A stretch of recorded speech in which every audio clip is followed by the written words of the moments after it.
সিলেটে বেড়েই চলছে করোনা সংক্রমণ। প্রতিদিন ওই নমুনা পরীক্ষায় আক্রান্ত শনাক্ত হচ্ছেন শত শত মানুষ। আর নমুনা পরীক্ষা দিতে এসে সুস্থরাও সংক্রমণের শঙ্কায় পড়তে হচ্ছে। নমুনা প্রদানকালে শৃঙ্খলা না মেনে ভিড় করা, গাদাগাদি করে লাইনে দাঁড়ানো ও স্বাস্থ্যবিধি না মেনে হাসপাতাল কমপ্লেক্সের ভেতরে ঘোরাঘুরির কারণে সুস্থদেরও করোনা সংক্রমণের আশঙ্কা দেখা দিয়েছে।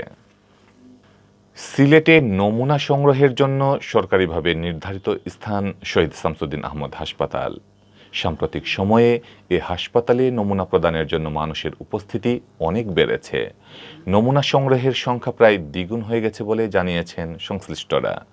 বুধবার হাসপাতালে গিয়ে দেখা যায় বাইরে বিপুল সংখ্যক মানুষ নমুনা প্রদানের জন্য অপেক্ষা করছেন। তাদের বেশিরভাগই জ্বর, সর্দি, কাশিতে ভুগছেন। নমুনা দিতে আসা লোকজনের বেশিরভাগই মানছেন না স্বাস্থ্যবিধি।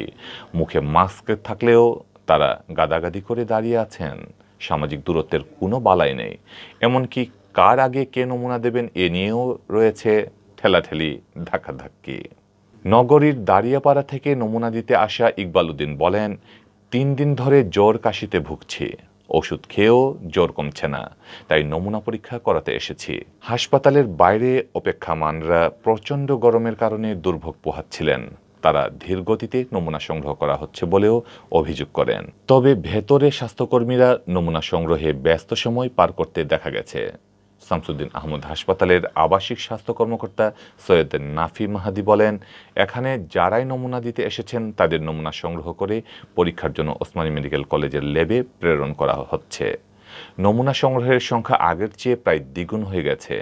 তিনি বলেন, এখন প্রতিদিন করোনার উপসর্গে ভোগা মানুষরা নমুনা দিতে আসছেন।